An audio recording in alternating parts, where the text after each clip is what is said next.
how does Derek Vickers project for you guys at this point? Yeah, we'll find out. You know, he's a great athlete. He's a big play guy. I can tell you that. I did watch his junior college tape, and you can figure that out pretty quickly. You know, whether he's a pure slot receiver, maybe he's part-time running back. We're still, you know, it's only day one. We'll find a niche for him and a role. But right now, it's just a matter of getting him up to speed with the offense. He was an 11th hour qualifier, and so it's you know, it's going to be a little bit of time before he settles in and feels comfortable. But a great addition to our team, and we will find a spot for him to help us out. Potential. Day one, Kyle? Potential return guy as well, exactly. Day one, some of the players said that you were looking for intensity. Did you see what Got it, absolutely. That was a good practice. This group has been working hard ever since January. I mean, it's just nonstop. So didn't expect anything different today than what we got. First official practice, Britton Covey. Does it look like he's back as much as you thought? He is back. Yeah, he's back. He's you know, he's got all his quickness, his speed. Lacks a little endurance right now. That's still a little bit something that's going to be you know, a few weeks. But he is what we hoped he would be. You know, as far as his return. You talked about the quarterbacks. All three would get reps. Mm-hmm. Is that the plan? That's the plan. Yeah, all three. Well, no timeline. Tyler right now is the clear-cut number one, but Jason and Jack are battling for that number 2 spot. Any of those guys going to go live at all this? No, I don't see that happening at all this fall. How about Miles Tate? Very little, if anything. You know, he's a proven commodity, and really doesn't do offensive guys much good to get tackled. You know, defensive guys need to tackle, but offensive guys getting tackled doesn't do a whole lot of good. So then how do you play that out? They tackle themselves? Yeah, well, there's some. You know, we'll get them down. We'll have limited tackling against the offense. Get into some scout work in a couple of weeks, some self-serve tackling with the, you know, defense on defense. But we got to be smart. We got to do what's best for the team in its entirety, and that's not to beat each other up. We got to get this team to August 30th healthy. That's the objective. Because you could have some meaty guys you can tackle. That's a great idea. I would love to see that. I would love to see that. How do you guys look at the left guard spot right now? Well, we're kind of experimenting with a few different lineups. You know, Nick Ford's in and out of there, and we got Paul Tawala. We got, of course, Jordan Agasiva, and you know, a couple more guys that are candidates. So that's far from being settled. Ask me that in about 5 days, I'll have a lot better answer. Is that really the spot that's up for grabs well, on the offensive line? Well, it's getting the 5 best out there. And so whatever combination that ends up being, it appears right now that's the slot. But if we can get a better combination by moving someone over there and you know, maybe having a battle at right tackle or whatever, then that'll be the case. Do you have ever any update on Brian Pirtle? Yes, everything has been completed, but we're waiting for verification, posting of AA degrees, all that type of stuff. Hopefully it won't take more than you know, mid to late next week would probably be the time frame. Maybe sooner if things can get sped up a little bit. Any other linebackers that you might have updates on? Not right now. No, not right now. I wish I did, but right now we're status quo for the time being. When you losing 2 receivers, does that open it up for new guys who maybe either redshirted or weren't on the team last year to really have a shot to make a mark this year? Absolutely, absolutely. Our, you know, with Ray and Darren moving on, we've got about 8 guys in the mix right now for those spots, and it's a good group. This is a very athletic receiver group, though inexperienced, but we're excited to see who emerges and how it evolves. So is everybody starting even there too? Yeah, CLC Mariner's the veteran of the group. You know, he's the guy that's been around the longest.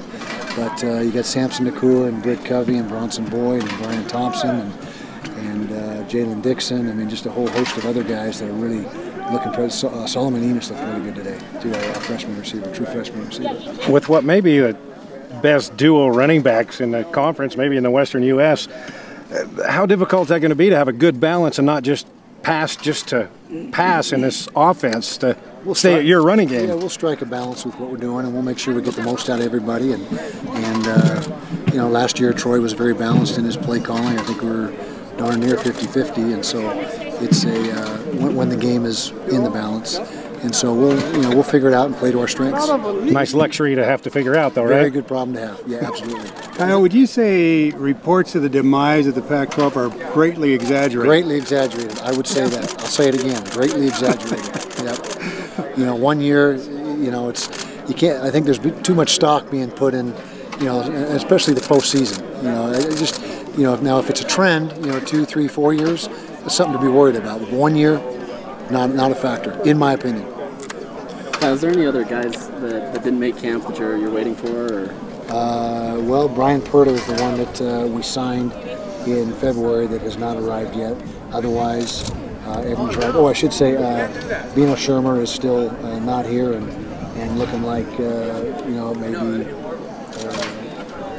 have a different route that he might go. We're just waiting on that. Last year, it seems like you had a lot of positions that you needed to kind of figure out who's going to be the starters. This year, it seems like there's more set positions. Does it feel a little different coming into day one? Oh yeah, we're a lot more veteran team than we were last year, and we're still a bunch of underclassmen. We only have 11 seniors on this team, which is the smallest senior class since I've been in Utah in my memory, 25 years. And so it's a very small senior class and a big junior class, sophomore and freshman class, but we're one more year experience this year than we were last year. There was a lot more experience last year than we have this year. I know it's still to be tested, but how much do you think Troy Taylor's grown in that offseason now that he's had a full year of coaching at a D1 program and being able to lead that offense? I think he's settled in well. I think he's got based on what we saw today and the way the players are picking things up, and it's like they're really feeling much more comfortable in what they're doing.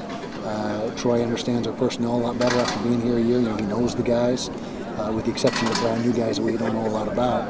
And I think we're on track to have a very productive offensive year. With how Zach Moss emerged last year at running back, how's that impacted him coming into camp? I mean, what have you seen in terms of his physical and mental approach? He's a beast. He's 220 pounds this year, and there's nothing but blood, bones, and muscle in that 220. I mean, he's rocked up. He was about 210 last year. Hasn't lost a step. He's got his speed and his quickness. He's like a man on a mission right now. He's coming off an outstanding year, and his challenge is to continue to get better, continue to have a work ethic and a body language and practice that is what a big time back has. He's got to emulate that in everything he does. Is that the kind of attitude that he had last year that enabled him to break through? No, not initially, but it started to click about the USC game. And then in spring, it got even better. And so he's been trending in the right direction ever since he got here.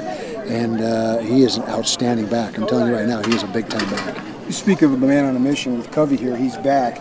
But being inactive for 2 years, how will you handle incorporating him in as far as all that stuff? Yeah, he's not taking a full workload right now. He's taking about 60% of the reps that he would take if he was a guy that hadn't been away for a couple of years. So we're trying to be smart with him. But by the same token, he's a competitive kid. He wants to be in there. He's been working nonstop essentially since he got off the plane in March, and so he is not that far off the pace at all in any area except for a little bit of conditioning. His endurance is still a little bit down. How much does it help the fact that you've had many missionaries over the years, so you have experience of reincorporating guys? Helps a lot. I mean, the more opportunities you have to work with those guys, the more you can figure it out and what's best and how to handle them, and we're definitely used to that. I just have one question for you. You always preach readiness. You want to see the guys ready on day one. Were you pleased with what you saw? Absolutely. No question about it. It was great practice. Coaches did a great job. It was organized. It was high tempo. It was fast moving. Everything was positive today. You always have intelligent players, but is there even a further degree of intelligence? Well, it's a sorry, it's a follow-up. Okay, yeah. I missed it. Yeah. I missed question number 2. Well, thanks to PK, yeah.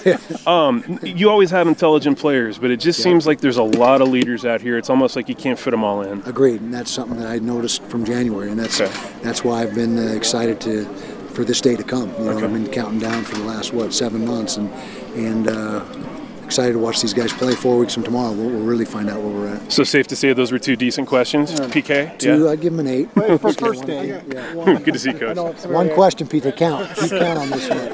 It's any comment about Urban Meyer?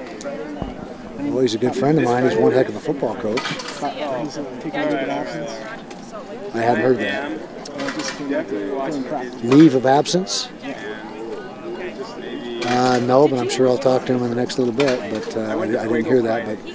But that's news to me. So I'll have to, fill you in on that later if I can.